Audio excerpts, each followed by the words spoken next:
वाघ बकरी ग्रुप के डायरेक्टर पराग जी की मृत्यु हुई, ये जानकर पूरा गुजरात बहुत ही दुखी है। 49 साल के पराग जी जब इवनिंग वॉक ले रहे थे, उस समय गिरने की वजह से उनको ब्रेन में हेमरेज हो गया और उन्होंने दुनिया को अलविदा कह दिया। हमारे भारत में अक्सर ही ऐसा होता है कि जो धान बड़े किसान उगाते हैं वही धान छोटे किसान उगाने लगते हैं। सेम यहाँ पर भी ऐसा ही हुआ।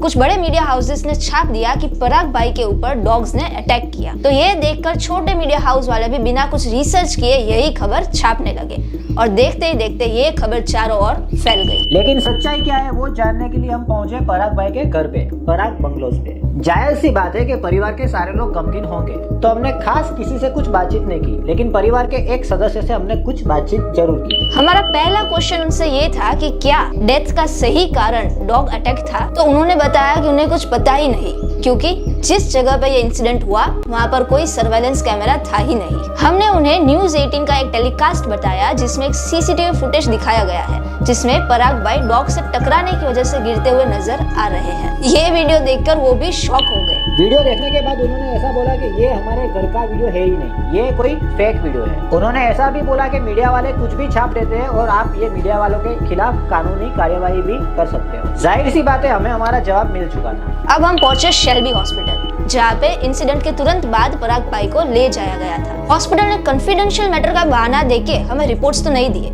लेकिन एक प्रेस नोट जरूर दिया जिसमें क्लियरली लिखा हुआ था कि पराग भाई के शरीर पे डॉग बाइट का कोई भी निशान नहीं था। एक जरूरी बात आपको यहाँ पे बताते हैं कि पराग भाई एक जीव दया प्रेमी व्यक्ति थे, जिन्होंने अहमदाबाद के एक एनजीओ को 2 एनिमल एम्बुलेंस भी डोनेट करी थी। जब हम उनके घर पे पहुंचे तो हमने रास्ते में कुछ पानी के कुंडे भी देखे जिसमें पानी भरा हुआ था जानवरों को पीने के लिए। अब यहाँ पे मुद्दे की बात ये है कि पराग भाई यहाँ के स्थानिक इंसान थे और पिछले काफी सालों से ये वाले रास्ते पे अपनी इवनिंग या मॉर्निंग वॉक किया करते थे, तो जाहिर सी बात है कि यहाँ पे रह रहे कुत्ते भी उन्हें जानते थे, तो अटैक का कोई सवाल बनता ही नहीं। हाँ, मान लो अगर कोई नया इंसान यहाँ पे आता है, कोई बस्ती वाला, कोई बंगार वाला या कोई भी व्यापारी, तो उसको अगर डॉग ने बाइट कर लिया तो ये थियरी हम समझ सकते हैं, लेकिन यहाँ पे मीडिया ने जो थियरी बनाई वो कम्प्लीटली इलॉजिकल है। दूसरी बात ये है कि डॉग्स का अक्सर बिहेवियर होता है कि वो किसी के पीछे चेज करते हैं, उन्हें गिरा देते हैं और फिर उन पर अटैक करते हैं। इस केस में पराग भाई के बॉडी पर डॉग बाइट या एटलीस्ट डॉग स्क्रैचेस के निशान मिलने चाहिए, जो कि मिले ही नहीं। ये मैं नहीं,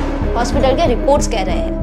तो फिर स्ट्रे डॉग्स के लिए इतना हेट्रेड फैलाने की और गलत अफवाह फैलाने की जरूरत क्या है? अभी ऐसा भी हो सकता है कि मीडिया ने जो दिखाया है वो देख के लोग डॉग के प्रति और भड़के और उन्हें मारना और सताना शुरू करें। शायद पराग भाई, जिन्होंने अपनी पूरी जिंदगी जीवदया के कार्य किए थे, उनकी रूह भी होनी चाहेगी कि उनके जाने के बाद लोग बेजुबान जानवरों को मारना शुरू करें। हाँ, परेशानी ये जरूर है कि कुत्तों की जनसंख्या बढ़ गई है, तो इस मुद्दे पर सोल्यूशन लाने के लिए सरकार को आगे आके नसबंदी के प्रोग्राम यानी कि स्टेरिलाइजेशन प्रोग्राम शुरू करने चाहिए। लेकिन अगर सरकार आगे नहीं आएगी तो कुत्तों की जनसंख्या तो बढ़ती ही रहेगी और फिर कुछ छोटे बड़े मुद्दे देकर कुत्तों को बार बार मीडिया में चमकाना मानो आज एक ट्रेंड सा बन गया है। कृपया झूठी खबर को बढ़ावा ना दें, जाने समझे और अपनी समझ शक्ति से निर्णय करें।